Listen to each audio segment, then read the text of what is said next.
You will hear a number of different recordings, and you will have to answer questions on what you hear.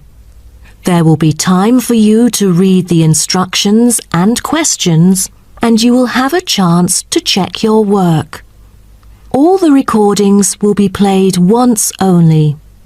The test is in 4 sections. At the end of the test, you will be given 10 minutes to transfer your answers to an answer sheet. Now turn to Section 1. Section 1. You will hear a conversation between an agent from the Student Job Centre and a student who wants to find a part-time job. First, you have some time to look at questions 1 to 3.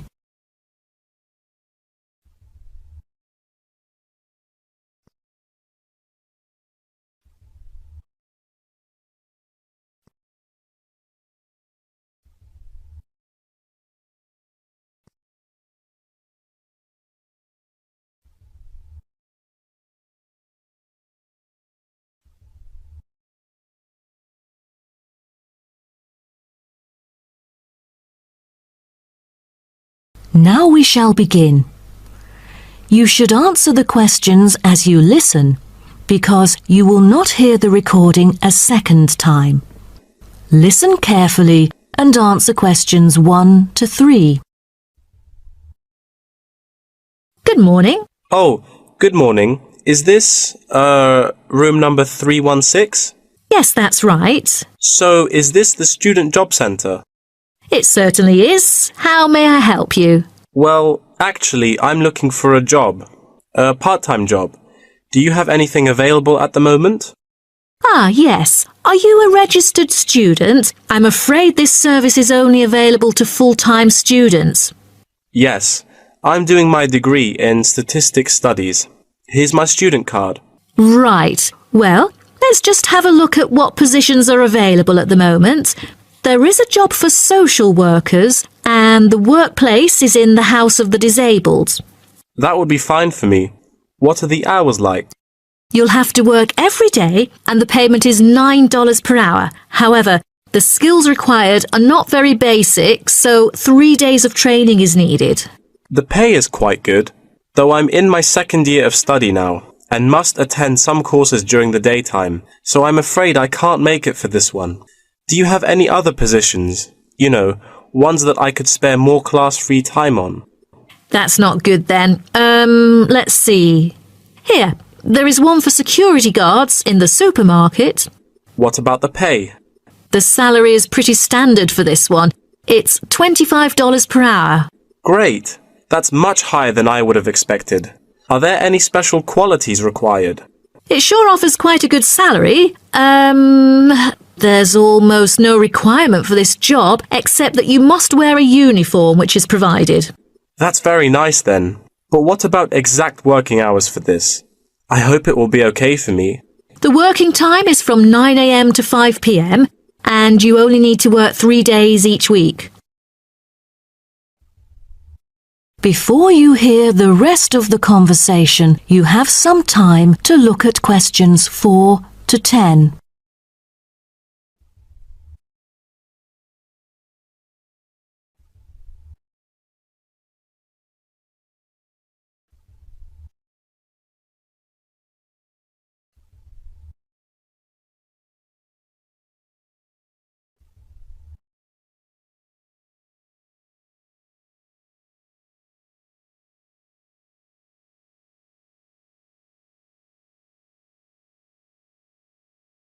Now listen and answer questions 4 to 10. That sounds like fun. But unfortunately, I've got other arrangements during the weekdays, so that's not possible either, I'm afraid. Well, I think we do have something else for you. Yes, here it is. There is a vacancy for a van driving position in a furniture company that might suit you. What is the working time for this one? On the weekends? No, it's night work. That's good to hear, 'cause I'm available for most of the late hours. And the good thing for this is that you've got variable hours to choose from, though the payment is fixed. Any other restrictions for this one? Yeah, it requires the driver to have reliable driving skills. You know, in case of unnecessary damage or any unwanted possibilities of accidents. Night work is perfect, but I don't even have a driver's license, not to mention my horrible driving skills. No driver's license. That makes it impossible at all. All right. The last option that might suit you is a job as a data entry clerk. You'll be expected to work in a school. It's actually a good place, you know. Lovely. And what about the working hours? Not on weekdays, I hope. Actually, you'll be working only on weekends. You get a fixed salary and you're expected to be familiar with keyboarding skills. That's not the only limit, though, because I'm afraid personal transport is also a must. That's not a problem. I've got a bicycle to travel around with. Great. Now, just fill out this form and we'll see what to do next. Wonderful. That is the end of section 1. You now have half a minute to check your answers.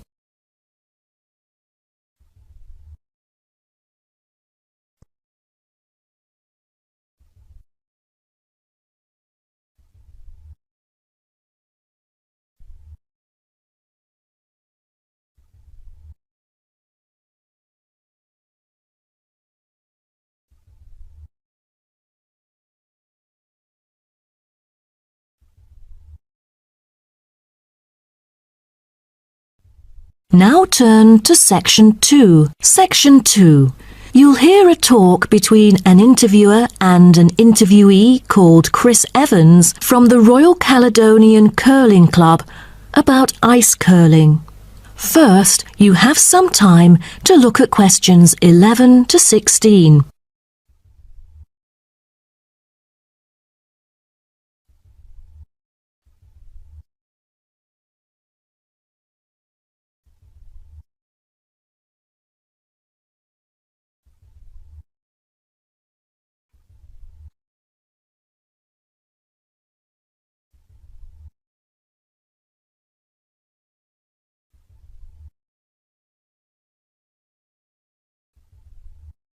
Now listen carefully and answer questions 11 to 16.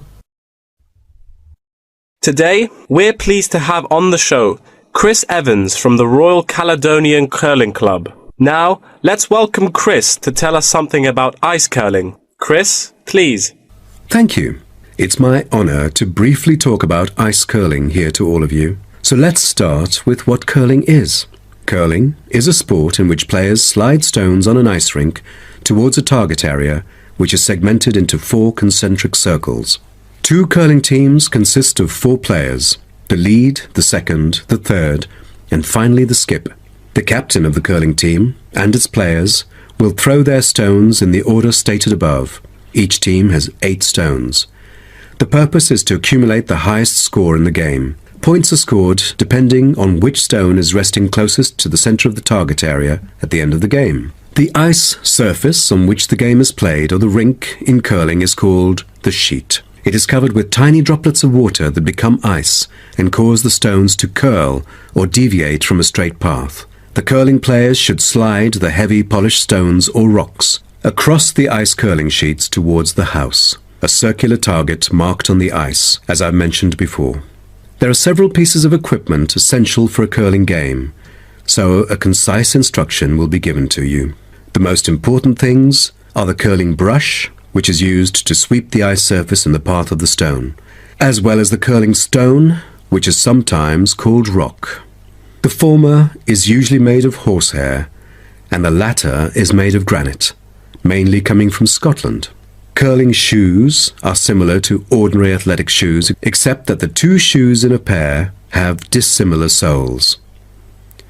The sole of the slider shoe, which is designed for the sliding foot, is typically made of Teflon, while the gripper shoe for the hack foot has a special layer of rubber applied to the sole. During the curling game, you may also find a stopwatch attached either to the player's clothing or the broom, which is used to time the stones over a fixed distance to calculate their speed. Before you hear the rest of the talk, you have some time to look at questions 17 to 20.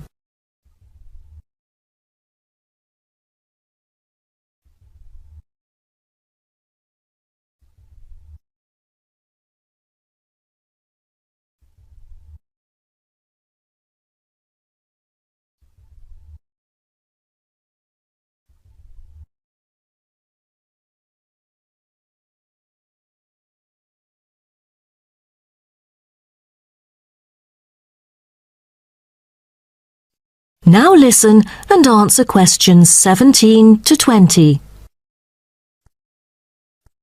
Now, a word about the development of curling clubs. Curling is thought to have been invented in medieval Scotland, and outdoor curling was very popular in Scotland between the 16th and 19th centuries, as the climates provided good ice conditions every winter.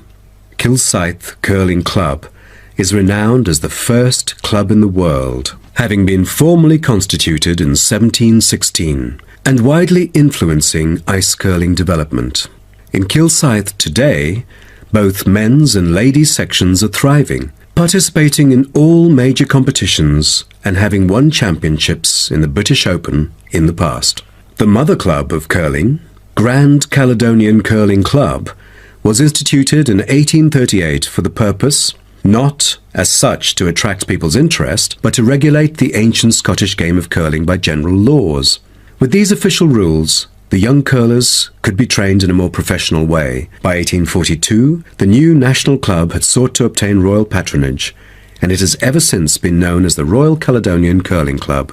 However, many sports, such as athletics and tennis, were frowned upon as being too recreational and not practical enough. So the Crown banned them by law during the 1300s, in the hope that men would instead practice the archery skills that were seen as vital to the country's defence. And the ban was lifted in the 17th century. So, do you know the reason for curling being kept during the 16th century? Is it because it was so popular, or because people from all ages like children could play it?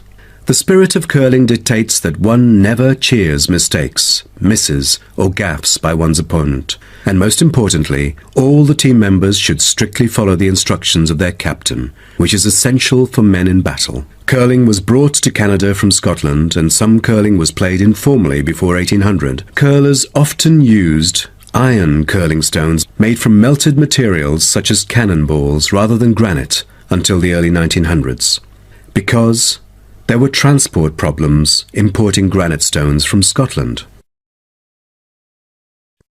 That is the end of section 2. You now have half a minute to check your answers.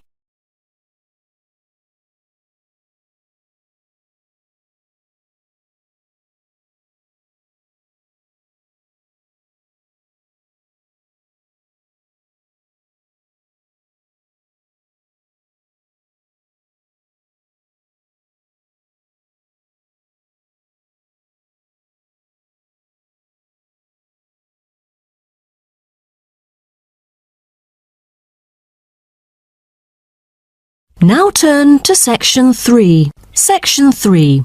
You will hear two students called Syria and Greg talking about some research on renewable energy. First, you have some time to look at questions 21 to 23.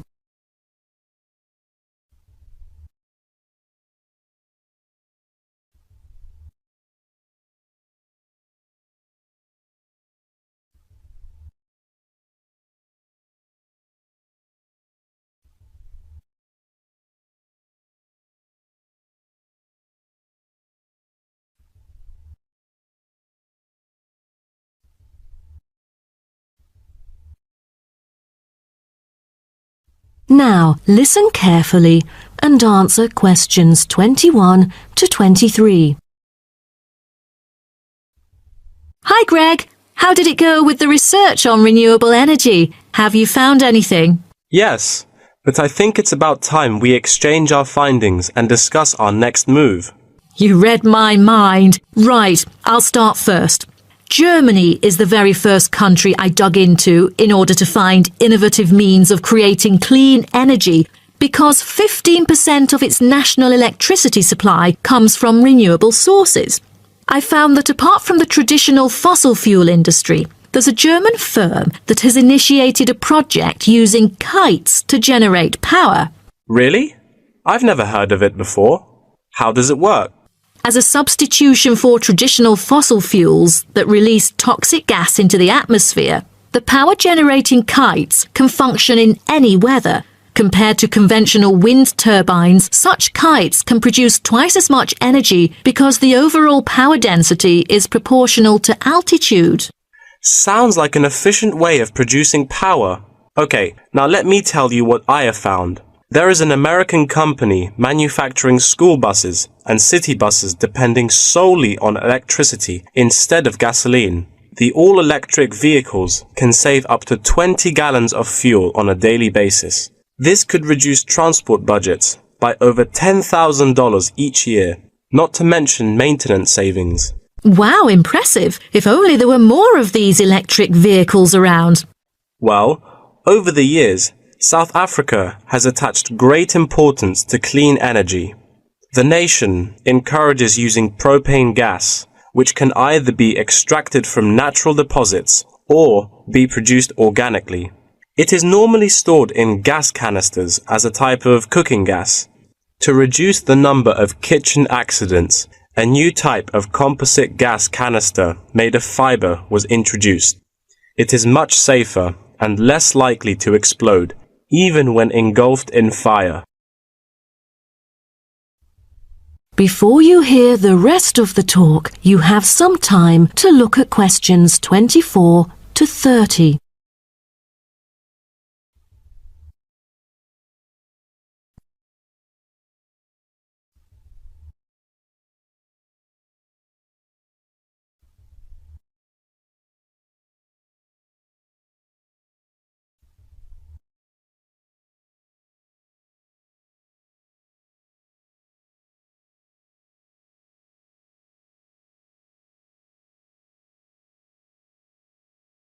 Now, listen and answer questions 24 to 30.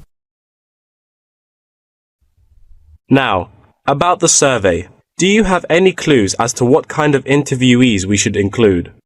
How about local companies doing business on clean energy products? Probably not the best choice of respondents. Remember the last time we asked corporate employees to do the questionnaire? Only about 5% of them were actually willing to participate. That wouldn't be enough then. It seems we have to drop that idea. Then maybe we can ask the professors and administrative staff here to help us. They could provide their insights and understanding on energy production. It would be ideal if they would, but I'm afraid most of them are too busy to respond to the list of questions we've prepared. I guess the students here at the university would be more suitable. You're right, and it is a much bigger sample pool too. Also, I think we should include the locals. Their opinion is key to the promotion of renewable energy here in the town. But wouldn't it be difficult to collect data? There's no way the two of us could go from door to door to interview all the residents. There's no need to worry about that. We'll make it telephone interviews. That way, we'll have enough time to get sufficient data. Good idea. What should we present in our speech? Due to lack of media coverage, the majority of people actually have a limited understanding on renewable energy. Most of them aren't able to identify various types of renewable sources. So I feel we could start by clarifying what it is and the benefit of it compared to fossil fuels. That makes sense. We could start with wind energy. For centuries, wind has been used to do work. With the help of windmills, farmers used to pump water from wells or turn large grinding stones to grind wheat or corn. The windmills today generate electricity. The only problem is that it might not be windy all the time, so it is crucial to choose the appropriate site for wind farms. Well, I think we can also include comparisons between clean energy and traditional energy resources like coal, oil and natural gas. Maybe we can look into the prospect of these conventional sources of energy. The rising cost of fossil fuels and the threat of climate change is a concern to many. Totally. These traditional resources will deplete eventually. Renewable energy currently makes up less than 2% of the world's primary energy supply, and although growing very rapidly, it is not on course to fill the fossil fuel gap. Nuclear energy is another type of energy we ought to mention. Nuclear power plants can produce dependent power constantly and release far less greenhouse gases than other traditional power plants. But most people feel that this type of energy is unsafe because radiation isn't easily dealt with, especially in nuclear waste and maintenance materials. What should we end the speech with? Have you heard about a new type of energy called hydrogen fuel? It is an infinitely renewable fuel that doesn't have detrimental environmental effects. The only problem is that it is so expensive that only wealthy individuals can afford it. But I think overall, the benefits overshadow its high cost. I think that even though this new type of renewable energy is too expensive to use at the moment, in the long run, its price will go down and become more accessible. That is the end of section 3. You now have half a minute to check your answers.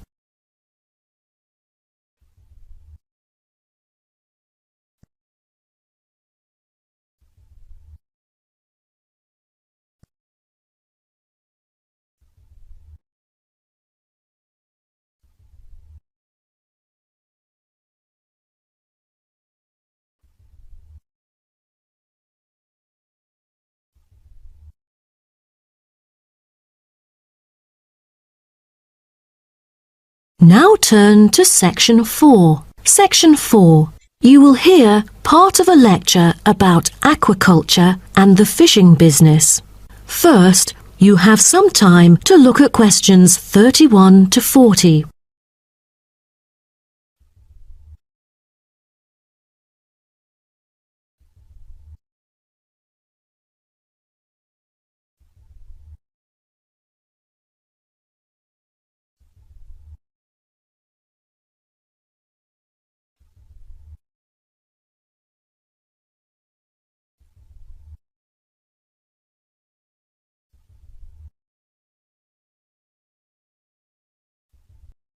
Now, listen carefully and answer questions 31 to 40. So, what I'm going to talk about to you today is something called aquaculture.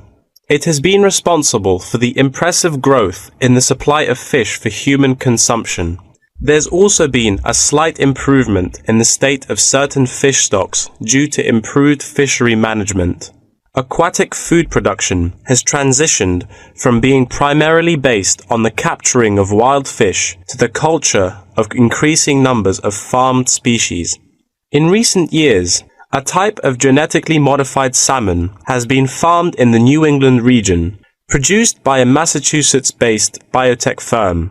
This type of fish is engineered to grow twice as fast as its conventional farm-raised counterpart. As a result, this increases the speed of the local aquaculture industry development, and thus reduces the fishing pressure on wild stock. But local residents have expressed their concerns on the potential negative effects on the ecosystem should those GM fish ever escape into the sea. Stronger, healthier and faster growing, these fish might cannibalize others or outcompete wild-type fish for food. Local decision makers and regulators have thus pushed forward a number of measures, making it impossible for most GM fish to mate. A small percentage is able to breed only within confined pools. Despite the economic boom of genetically engineered fish, culturing traditional types of fish is still mainstream among fish farmers. Most of them prefer fish with special features, such as tuna. It is a source of high-quality protein with almost no fat. It also contains all essential amino acids required by the body for growth and maintenance of lean muscle tissue. With high nutritional value, this kind of fish will always be popular in the fish market. For the fish farming industry, Incidents of fish escaping the farms has been a troubling issue over the years. Due to bad weather, nets that used to hold the fish were often destroyed. Thousands of salmon, worth nearly €220,000, escaped from a fish farm in the Norwegian region in July, raising fear that they would breed with wild fish stocks. Cages were thus built to withstand storms. The frames of the cages are made of PE, which is dedicated to marine use. This material has trustable strength, resilience, and tenacity. To further strengthen it, strong nets without knots are used to support the cylindrical frame. A group of small villages on the island of Zanzibar off the coast of East Africa have been trying to develop a local aquaculture industry sustainably. They use a land-based production system that is both economically and ecologically sound. Land-based recirculation can control ocean temperature and optimize growth for the fish that are used to warmer water. All organic waste from the fish is held on land, with incoming water sterilized to avoid disease, which has historically plagued ocean-based farms. The lack of disease means that no drugs are administered to the fish. However, one problem facing the villagers is lack of suitable land on the coast for this system. Hotels and beaches open to tourists take up most of the coastal area. Another problem facing local fishermen is the scarcity of young fish used to breed the species. This predicament stems from overfishing during the previous decades. The local commercial fishing industry has been reduced by 50% for this reason, and the aquaculture industry has yet to thrive. The government has taken a set of initiatives to safeguard native aquaculture and the fishing industry. An open-air seafood market has been launched. Residents are encouraged to support local fish farming businesses by purchasing marine products. As it turns out, there is a public demand for access to locally produced, sustainable sources of fresh seafood. Moreover, local fish farmers are aided to market seaweed and oysters, both of which have additional economic values. Seaweed is used in various ways in cosmetics.